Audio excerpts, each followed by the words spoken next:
میدونی درد یعنی چی؟ یعنی یه روز با دلتنگی بشینی و فیلم دوربین رو ببینی که خودت برای آرامش دلت نصب کرده بودی، اما اون فیلم بشه گواهی مرگ اعتمادت. بعضی روزها آدم فقط میخواد یه جایی بشینه، نفس بکشه و حس کنه دنیا هنوز جای امنیه. من حمیدم، 38 سالمه، راننده جادم، از اونایی که بیشتر عمرشونو با صدای موتور رو جاده بین آسفالت و شبهای مه‌آلود جاده میگذرونن. زندگی راننده سخته، اما من همیشه میگفتم تا وقتی یه زن خوب پشتت باشه هر جاده آسونه. فقط کاش اون زن واقعا پشتت باشه. نسرین زنم، همون زنی که فکر میکردم خدا بهم داده، یه روز آروم و با لبخند به لب از خواب بیدار شد. من فکر میکردم همه چیز عالیه، همه چی معمولی شروع شد، مثل هر زندگی ساده. یه خونه کوچیک تو حومه شهر، خونه مادرم که برای من حرمت داشت. مادر پیرم گاهی پیشمون بود. شبای جاده و روزای خونه همه چی آروم و عادی بود. امان از وقتی که تنها هستی، یه چیز همیشه توی ذهنمه. چون بیشتر وقتا تو سفرم، نمیدونم تو خونه چه اتفاقایی داره میفته. برای همین یه دوربین مداربسته خریدم، فقط برای خونه مادرم، به خاطر اینکه خیال خودم راحت باشه و به آرامش برسم، برای اینکه برای مادرم اتفاقی نمیفته. همیشه برای تنهایی مادرم نگران بودم، اما نسرین لبخند میزد و میگفت تو همیشه زیادی نگران میشی حمید، به خدا من مراقبشم. اون موقع نمیدونستم با همین لبخندها چقدر دروغ به هم گفته شده. یه هفته بعد یه سفر طولانی از جنوب رسیدم خونه. هوا تاریک بود، صدای باد میخورد به پنجره. انگار باد هم میخواسته یه چیز رو بهم بگه. مامانم خونمون بود و خوابیده بود. نسرین رفت یه غذام رو گرم کنه. منم رفتم تو اتاقم، موبایلم رو زدم به شارژ و گفتم که یه نگاهی به ضبط دوربین بندازم، فقط برای اطمینان. اولش همه چی عادی بود، اما بعد از چند لحظه نگاه هم روی در خونه مادرم افتاد. یه نفر داشت وارد می شد. با دقت نگاه کردم. یه نفر با کاپشن مشکی، با حرکاتی که آشنا نبود، اما حس می کردم قبلا جایی دیدمش. قلبم شروع کرد تون تون زدن. دستام یخ کرده بود. گفتم شاید اشتباه می کنم. شاید همسایه است. اما یه چیزی توی نگاه نسرین، تو اون لبخند نصفه و عجیبش بهم گفت این دفعه فرق داره. تا اون شب همه چیز تو ذهنم با یه سوال شروع شد. چرا خونه مادرم؟ چرا اونجا؟ مامان همیشه خونهش برای من یه آرامش بود، نه یه پناهگاه برای خیانت. ولی من هنوز مطمئن نبودم. حس می کردم یه تغییر تو هوا، یه تغییر تو رفتار نسرین هست. یه شب که تو جاده بودم، یه تصویر تو ذهنم نقش بست. نسرین با یه لبخند خفیف مثل همیشه، اما یه چیزی تو نگاهش نبود. اون چیزی که باید می بود نبود. صبح روز بعد برگشتم خونه. دوباره دوربین رو چک کردم. باز هم نشونه ها، حرکت ها، لبخند های مشکوک. یه حس سنگینی روی سینم افتاده بود، اما هنوز چیزی برام قطعی نبود. هر بار نگاه می کردم، یه سوال جدید تو ذهنم شکل می گرفت. چی داره پشت سرم اتفاق می افته؟ کیه اون مرده؟ چند روز گذشت. من بیشتر و بیشتر به دوربین نگاه می کردم. هر بار یه حرکت کوچیک، یه خنده مشکوک، یه تماس کوتاه از بیرون دلشورم زیاد شد. ولی هنوز چیزی لو نرفته بود. نسرین همچنان نقش زن مهربون رو بازی می کرد. منم نقش شوهر خسته از جاده. اما هر لحظه که نگاهم به فیلم می افتاد، یه چیزی تو دلم صدا می کرد.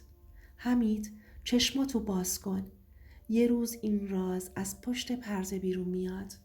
صبح بود و نور ملایم خورشید از پنجره خونه مادرم میافتاد روی میز صبحونه. من هنوز با خستگی جاده تو فکر بودم. چند روز گذشته بود و هنوز چیزی قطعی ندیده بودم، ولی حس عجیبی تو دلم بود. یه حس خطر، یه پیش فرض برای چیزی که قرار بود زندگی منو زیر و رو کنه. اول از همه یه فکری به ذهنم رسید. چرا نسرین هر روز سر وقت از خونه بیرون میره؟ هیچ دلیلی نداشت. یه زن مهربون و وفادار همیشه کنار خانواده میمونه. اما اون بدون هیچ توضیحی ساعتها بیرون بود. با خودم گفتم حمید اشتباه میکنی. حتما یه دلیلی داره. شاید کارای روزمره‌ای داره. ولی یه چیزی بهم میگفت که این بار معمولی نیست. بعد از صبحونه دوربین رو دوباره چک کردم. نه، اشتباه نمی کردم. یه حرکت مشکوک بود. نسرین گوشی تو دستش با مکالمه های کوتاه و سریع و هیجان عجیب تو خونه مادرم. حس کردم یه چیزی تو کاره. چیزی که هنوز نمیتونم اسمش رو بذارم. اما برای من راننده جاده، تجربه نشونه ها یعنی شروع حقیقت. چند روز بعد وقتی مامان برای خرید رفته بود، نسرین زنگ زد و گفت حمید یه کار فوری پیش اومده، خونه باشم یا برم؟ یه چیزی تو لحنش بود که از صداش معلوم بود معمولی نیست. قلبم تند میزد. انگار یه دست نامرئی داشت با قلاب میکشید تو عمق یه راز تاریک. گفتم باشه، هر جا لازم شد به من خبر بده. تو ذهنم میچرخید چرا اینقدر عجله؟ چرا همیشه انتخابش خونه مادرمه؟ همون شب وقتی داشتم فیلم ها رو مرور میکردم یه صحنه کوتاه توجهمو جلب کرد. نسرین در حالی که پشت در خونه مامان بود به مردی نگاه میکرد که هیچ وقت ندیده بودمش. نه برخورد طولانی، نه صحنه‌های واضح، فقط یه نگاه کوتاه. اما همچین نگاهی کافی بود که یه خراش روی قلبم بیفته. مطمئن نبودم، ولی ته دلم یه زنگ خطر داشت. روزهای بعد من بیشتر و بیشتر به نشونه ها حساس شدم. هر تماس کوتاه، هر لبخند مشکوک، هر رفت و آمد عجیب، همشون مثل پازل بودن. اما هنوز تصویر کامل دیده نمیشد. حس کردم دارم یه مسیر پرپیچ خم رو میرم. یه جاده تاریک که انتهاش ممکنه کل زندگیمو ویرون کنه. یه بعد از ظهر وقتی برگشتم خونه خالی بود. دوباره دوربین رو روشن کردم. اون مرد دوباره اونجا بود، نزدیک در. نسرین لبخند زد و چیزی گفت که من نشنیدم. اما حرکات بدنش، تمام زبان بدنش همه چی رو بهم فهموند. این دفعه شک نداشتم چیزی تو کاره، چیزی بزرگ، چیزی که من هنوز آماده نبودم ببینمش. صبح شده بود و صدای بوق کامیون هنوز تو ذهنم میچرخید. من راننده جاده حس میکردم هر روز که میگذره یه پازل تاریک داره کامل میشه. دیگه نمیشد صبر کرد. باید دست به کار میشدم و حقیقت رو میفهمیدم. اول از همه رفتم سراغ موبایل نسرین. رمز گوشیش رو بلد بودم. پیاماش رو نگاه نکردم. ولی تماس ها و شماره های ناشناس ثبت شده رو یادداشت کردم. یه حس سنگینی توی سینم بود. چیزی که ته دلم میگفت این فقط شروع یه فاجعه است. بعدش دوباره دوربین خونه مادرم رو چک کردم. هر بار که نگاه میکردم حرکاتشون واضح تر میشد. نسرین با مرد غریبه، صداشون کوتاه اما هیجان آمیز. لبخندهایی که باید با من می بود ولی نبود. یه بعد از ظهر وقتی برگشتم از جاده مامان خونه نبود. خونه ساکت و خالی بود. انگار همه چیز در انتظار یه فاجعه بود. دوباره دوربین ها رو چک کردم و از اول تا آخرشون نگاه کردم. این بار صحنه ها واضح تر بود. مرد ناشناس با نسرین نزدیک در خونه مامان، دستهاشون گاه به هم میرسید، گاه نمیرسید. حرکتهاشون غیر طبیعی و پر از نشونه بود. دیگه شکی باقی نمونده بود. یه راز بزرگ تو خونه جریان داشت. اما من همچنان کنترلم رو حفظ کردم. با خودم گفتم عجله نکنه حمید. اول بفهم بعد واکنش نشون بده. دیگه تمام شبهام رو به بررسی تماس‌ها، پیام‌ها و حرکات نسرین اختصاص دادم. حتی یه بار به بهونه رفتن به خرید به خونه مادرم رفتم. فقط برای دیدن صحنه‌ها از نزدیک، بدون اینکه خودش متوجه بشه.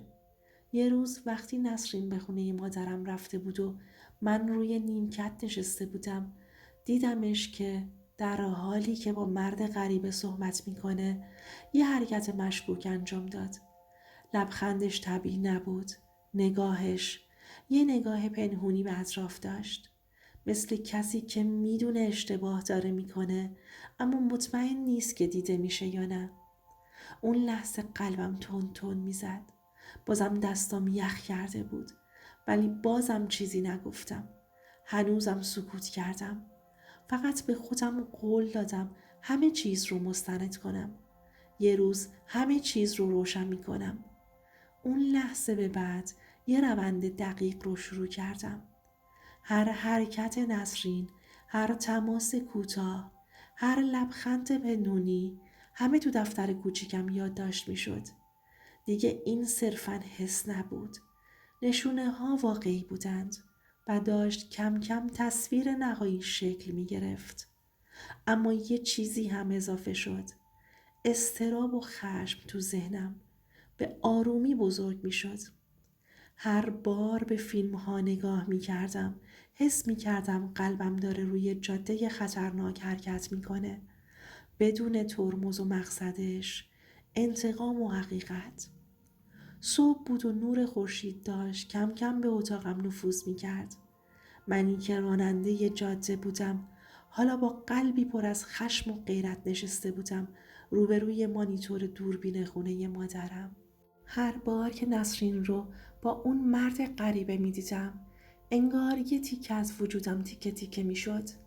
این بار دیگه حسرت و دودلی نداشتم. فقط یه چیز تو ذهنم می چرخید. چرا خونه مادرم؟ چرا تو خونه‌ای که حرمتش از همه چیز بیشتره؟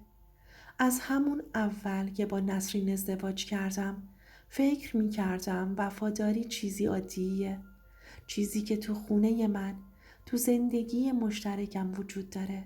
اما حالا هر نگاهش، هر حرکتش، هر لبخند نصف و پنهونش انگار به صورتم سیلی میزد. دلم میخواست برم و فریاد بزنم، اما میدونستم عجله فقط باعث نابودی شواهد میشه.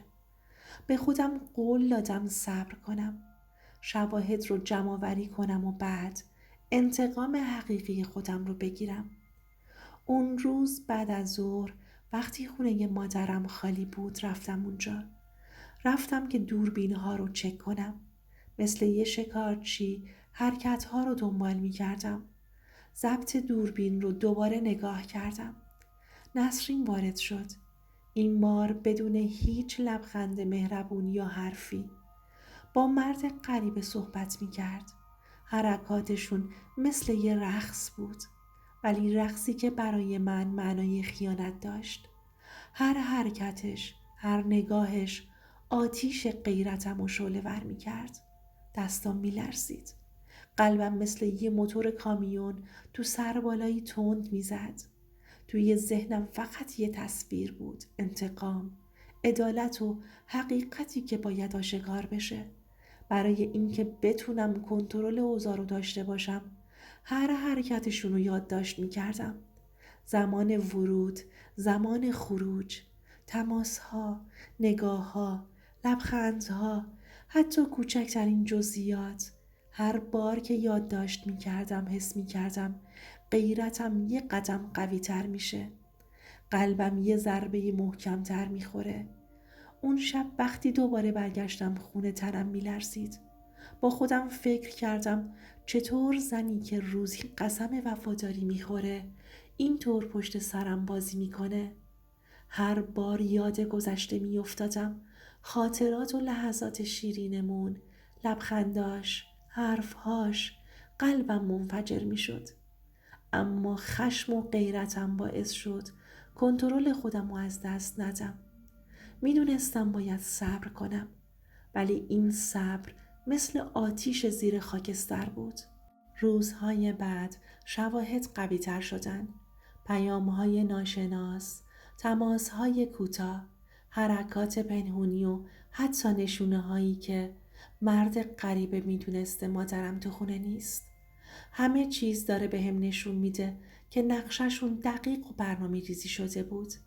هر بار که اینا رو مرور میکردم حس میکردم یه چیزی تو وجودم داره میترکه، ولی هنوز آماده نبودم برای روبرو شدن. صبح بود و من پشت فرمون کامیونم نشسته بودم. باد خنک میخورد و صدای موتور تو گوشم میپیچید. حس میکردم هر پیچ جاده، هر لرزش کامیون ضربان قلبم رو بیشتر میکنه. چند هفته گذشته بود و من هر نشونه‌ای که از نسرین دیده بودم جمع کرده بودم. حرکت‌های مشکوک، لبخندهای پنهونی، تماس‌های کوتاه و عجیب، رفت و آمدهای خونه مادرم. هر کدوم مثل یک قطعه از پازل بود و حالا تصویر کامل، آهسته و محکم شکل می گرفت. نسرین خیانت کرده بود و خونه مادرم پناهگاهش شده بود. توی جاده خاطرات روزای اول ازدواج مرور شد. لبخندها، قولها، نگاههایی که به من اعتماد میدادن. هر بار که یادش میافتادم خشم و غیرتم شعله میکشید. اما این خشم کنترل شده بود، چون میدونستم یه مرد واقعی اول فکر میکنه بعد اقدام میکنه.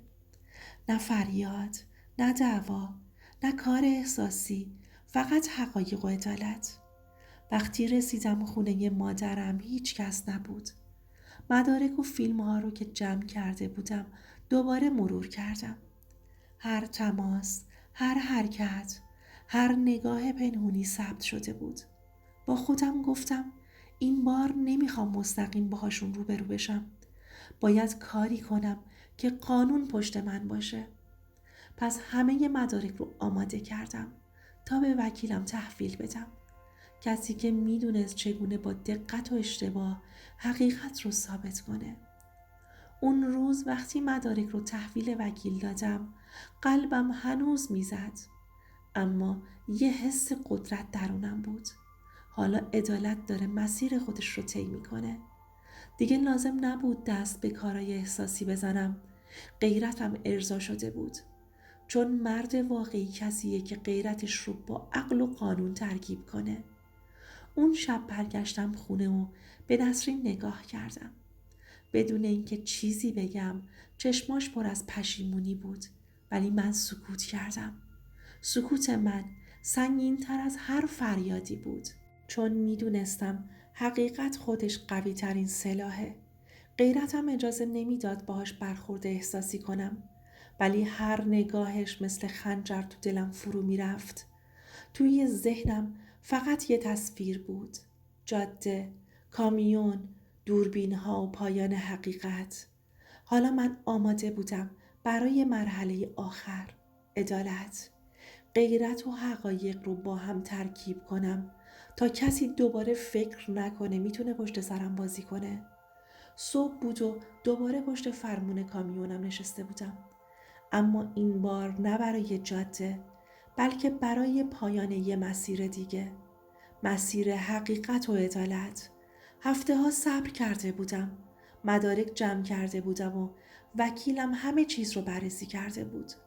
حالا وقتش بود که همه چیز تموم بشه، نه با خشونت، نه با فریاد، بلکه با قدرت غیرت و عقل مردونه. اون روز نسرین اومد خونه. سکوت سنگینی تو خونه بود، چشمهاش پر از پشیمونی، ولی من فقط نگاه کردم. میدونستم این نگاه کافی بود تا بدونه که هیچ راه فراری وجود نداره و حقیقت روشنه. وکیل با مدارک و شواهد و فیلم ها حاضر شد و همه چی رو به قاضی نشون داد. پیام ها، تماس ها، همه چیز مستند و قانونی بود. دیگه لازم نبود خودم مستقیم باهاشون برخورد کنم. چون قانون پشت من بود و غیرتم آماده برای دفاع از حقم. نسرین با چشمهایی پر از اشک گفت: حمید، من اشتباه کردم، ولی من فقط سکوت کردم. چون سکوت یه مرد زخمی ولی قدرتمند از هر فریادی قوی تره. اون روز فهمیدم غیرت واقعی وقتی با عقل و عدالت ترکیب بشه شکست ناپذیره. بعد از جلسه قانونی همه چیز روشن شد. نسرین و مرد غریبه مسئول رفتارشون شناخته شدند. من دوباره آرامش و قدرت رو حس کردم. غیرت و عشق واقعی همزمان با عدالت راهنمای من بودند. شب وقتی پشت فرمون کامیونم نشستم و جاده تاریک رو دیدم، یه حس عجیبی داشتم. زندگی سخت، خیانت دردناک، اما غیرت و عقل همیشه راه رو روشن میکنه. هر مردی که عاشق واقعی باشه اینو میفهمه. حق تو، اولویت تو، نباید اجازه بدی کسی باش بازی کنه. رفیق، اگه دوست داریش صدای خاموش و گریه هایی که توی سکوت هستن رو بشنوی، لطفاً لایک کن و کامنت بذار. سابسکرایب کن تا هیچ صدایی گم نشه و هر داستانی که باید گفته بشه شنیده بشه. چون هر مرد و زن تو زندگی حق دارن حقیقت و عدالت رو ببینن و هیچ خیانتی بی پاسخ نمیمونه.